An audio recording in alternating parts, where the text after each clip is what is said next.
দাজ্জালকে কেন লোহার শিকল দিয়ে বেঁধে রাখা হয়েছে? সহিহ হাদিস থেকে পাওয়া যায়, আজ থেকে 1450 বছর পূর্বে তামিমাত দারি নামক একজন খ্রিস্টান ব্যক্তি তার সঙ্গীদেরকে নিয়ে জাহাজে সমুদ্রে যাত্রা করেন।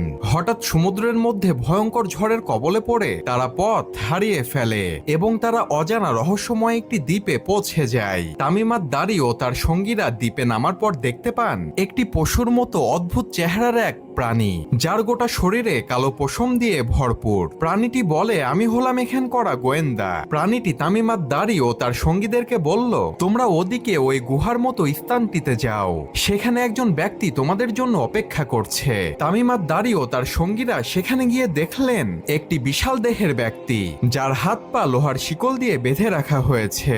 তামিমাত দারি ও তার সঙ্গীরা সে ব্যক্তিকে দেখে ভয় পেয়ে গেলেন। তখন সেই বিশাল দেহের ব্যক্তিটি তাদের কাছে কিছু প্রশ্নের উত্তর জানতে চাইলেন। সে ব্যক্তিটি বলল, তিবিরে